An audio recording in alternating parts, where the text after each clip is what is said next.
Homens, anões, elfos, hobbits, orcs, deuses, númenóreanos. A série do Senhor dos Anéis apresenta pra gente tantos clãs diferentes dentro desse universo que é normal ficar confuso. Qual a diferença de um homem comum para um homem númenóreano, por exemplo? Pensando nisso, eu resolvi fazer esse vídeo que vai servir como uma grande enciclopédia para você que está aí assistindo o Senhor dos Anéis, Anéis de Poder, não ficar perdido nunca mais. Confia em mim e vambora pro vídeo.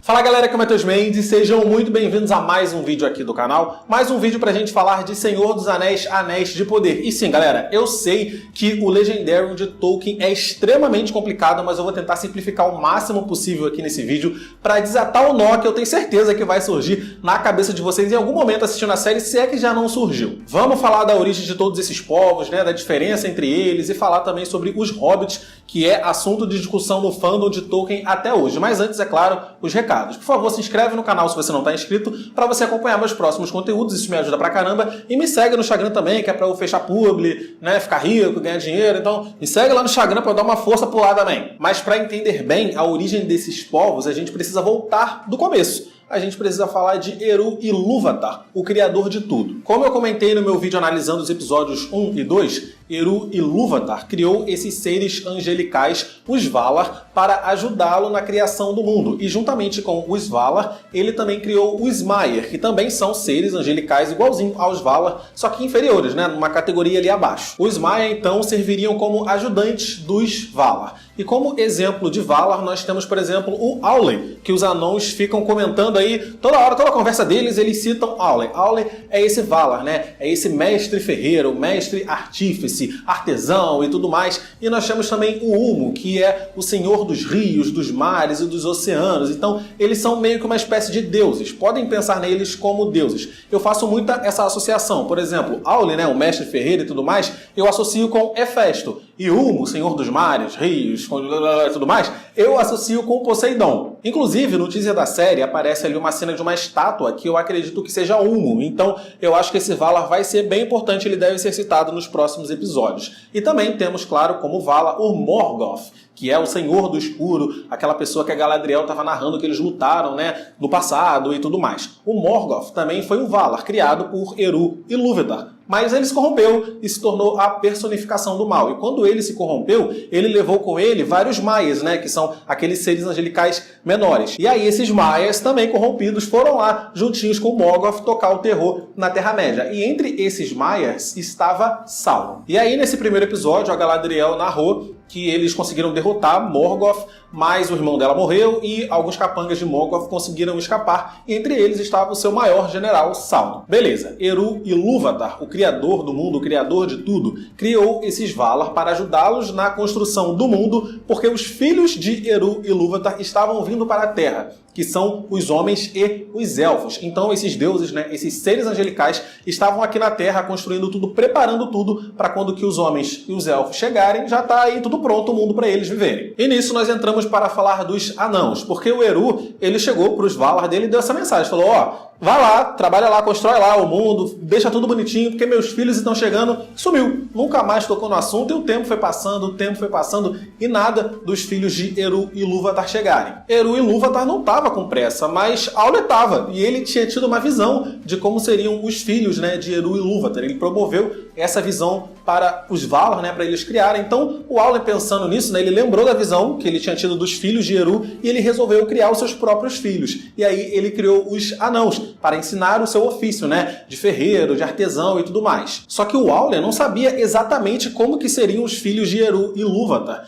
Ele criou os anãos baseado numa visão que Eru promoveu a ele muitos e muitos anos atrás. Então não tinha essa visão muito clara na mente dele, sabe? Por isso que os anãos são diferentes dos homens e dos elfos, né? São mais baixos, têm os membros diferentes, enfim. Anões são uma raça diferente de homens e elfos. Você consegue ver a diferença na série e nos filmes também. Contudo, só Eru Ilúvatar tinha o poder de dar vida a novos seres. Então, esses filhos de Aule, né, esses anãos que Aule criou, eram basicamente marionetes dele. Quando o Aule não estava prestando atenção, né, nos seus filhos, ou sei lá, se ele se distraísse por um minuto, todos esses anãos que ele criou iam ficar lá imóveis esperando ele voltar a sua atenção para eles. Tipo os bonecos do Andy do Toy Story. Era tipo isso. Então, se o Aule olhasse para o lado, os bonecos caíam assim. Eram os anãos que caíam assim e ficavam sem se mexer. Aí quando o Aule olhava, os anões voltavam a se mexer. Mais ou menos os bonecos do Toy Story, só que ao contrário. contrário, né? Quando Eru ficou sabendo disso, ele ficou revoltado, né? Que história é essa de você tentar imitar os meus filhos, tentar imitar as minhas criações, destrói as suas criações agora. Aí Aule foi, pediu perdão, chorou as pitangas,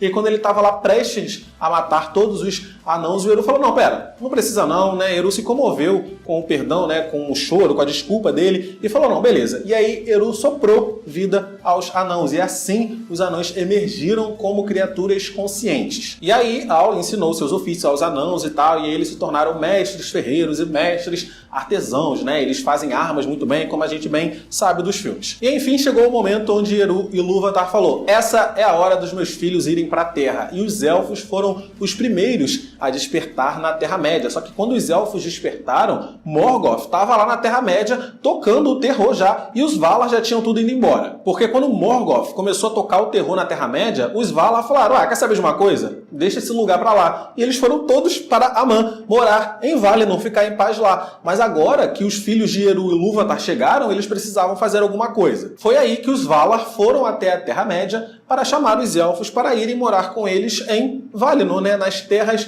Imortais. E aí foi, né, o convite foi feito, muitos elfos foram, mas alguns resolveram não ir, resolveram ficar por lá mesmo. Os elfos que foram para o oeste viver em Valinor ficaram conhecidos como os Eldar, enquanto os elfos que ficaram na Terra-média foram conhecidos como Sindar. E nós vimos aqui nesse primeiro episódio, né, que depois da destruição das árvores, os elfos voltaram à Terra-média, mas esses elfos são Eldar. Os Sindar nunca chegaram a ver a luz das árvores. E como exemplo de Eldar, nós temos a Galadriel, que é a protagonista da série, e como exemplo de Sindar, nós temos, por exemplo, o Legolas, né, o pessoal lá da família do Legolas e do seu pai Thranduil, que apareceu lá em O Hobbit. Eles são Sindar. E nisso nós já entramos para falar dos orcs. Lembra que eu falei que quando os elfos despertaram, os Valar já não estavam nem mais aqui, estava todo mundo vivendo lá na maior paz em Valinor? Pois bem, quando os elfos despertaram na Terra-média, Morgoth ficou sabendo antes, né? Porque ele estava ali mais perto e foi jogar a sua influência sobre essas criaturas. E quando Morgoth encontrava os elfos, ele fazia convites, alguns ele raptava, né? E levava esses elfos para a sua fortaleza, para o seu quartel-general.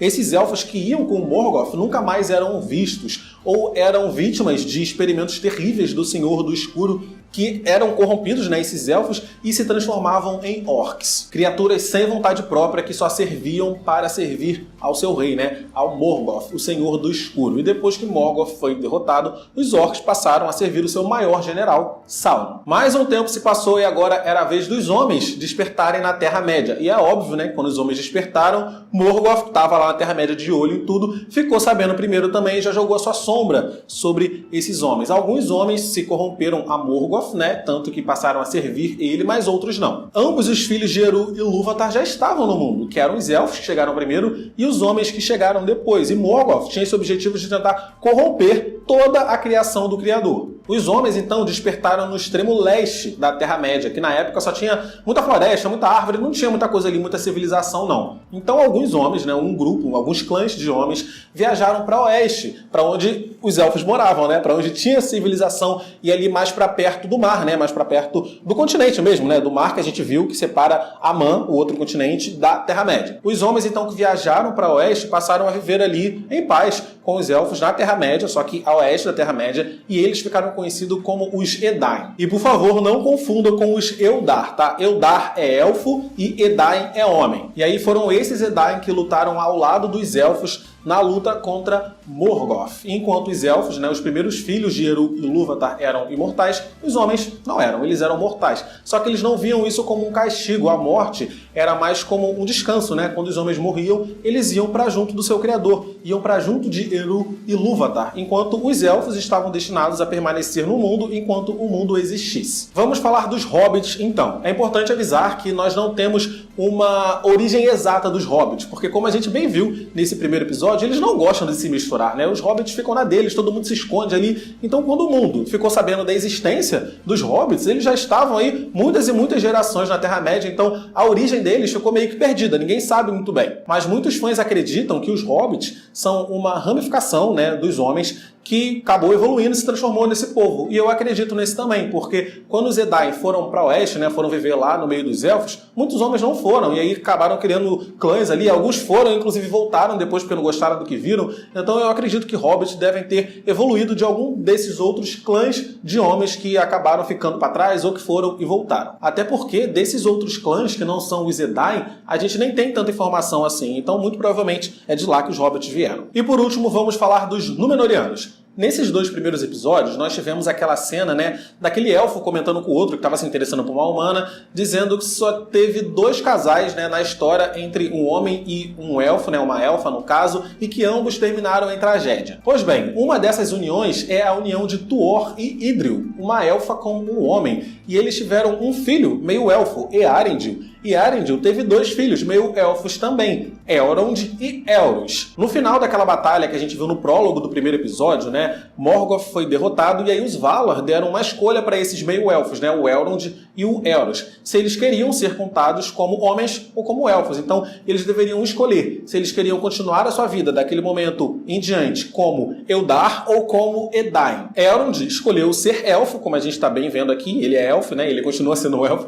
por toda a história de Senhor dos Anéis também, enquanto o irmão dele, o Elros, escolheu ser contado como homem, como um Edain. E os Valar fizeram dele o senhor dos Edain. Então vamos lá sintetizar isso tudo, que eu sei que foi muita informação. Os Edain são os homens, né, que despertaram lá no leste da Terra-média, no meio do mato, mas foram viver na civilização, né, se envolveram ali com os elfos, viveram em paz entre elfos, pegaram muito da cultura dos elfos e lutaram ao lado dos elfos contra Morgoth. Depois que Morgoth foi derrotado, Elros, meio elfo, escolheu ser homem, e aí ele se tornou o rei dos Edain, e como presente, né, os Valar deram para esses Edain, né, que lutaram contra Morgoth e tudo mais, meio como uma forma de agradecimento também, uma ilha no meio do oceano, e lá nessa ilha eles fundaram o reino de Númenor. E os Númenóreanos, embora humanos, viviam muito mais do que um ser humano comum, porque eles também foram abençoados pelos Valar com a longevidade. Então, os Númenóreanos chegavam, sei lá, a 500 anos de idade. Tipo, eles viviam muito. E o costume dos Númenóreanos era muito parecido com o costume dos elfos, né? Porque, enfim, eles viveram lá com os elfos, na civilização, durante um tempo, enfim, e tudo mais, etc.